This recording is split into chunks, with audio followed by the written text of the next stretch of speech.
আজকের ভিডিও থেকে আমরা জানব কেন হযরত উমর রাদিয়াল্লাহু তাআলা আনহু হযরত মুহাম্মদ সাল্লাল্লাহু আলাইহি ওয়াসাল্লাম এর স্ত্রীদেরকে তালাক দেওয়ার পরামর্শ দিয়েছিলেন। একসময় নবী করিম সাল্লাল্লাহু আলাইহি ওয়াসাল্লাম এবং তার স্ত্রীদের মধ্যে ভুল বুঝাবুঝি দেখা দেয়। চাইতেন রাসূল সাল্লাল্লাহু আলাইহি ওয়াসাল্লাম তাদের জন্য আরও বেশি সময় এবং সুবিধা প্রদান করুক, কিন্তু রাসূল সাল্লাল্লাহু আলাইহি ওয়াসাল্লাম আল্লাহর ইবাদত এবং উম্মতের খেদমত নিয়ে ব্যস্ত ছিলেন। ফলে সম্পর্কের মধ্যে এক ধরনের দূরত্ব তৈরি হয়।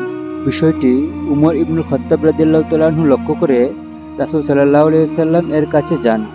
তিনি বলেন, হে আল্লাহর রাসূল, তারা যদি আপনাকে কষ্ট দেয় তাহলে আপনি তাদেরকে তালাক দিয়ে দিন।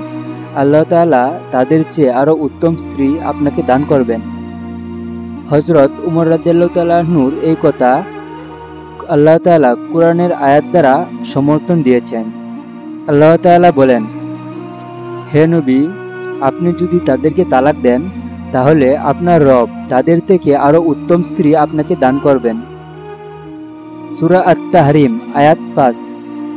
আল্লাহ তাআলা অন্যত্র বলেন, তোমরা যদি আল্লাহ, তার রাসূল এবং আখিরাতকে পছন্দ করো তবে নিশ্চয়ই আল্লাহ সৎকর্মীদের জন্য উত্তম পুরস্কার রেখেছেন।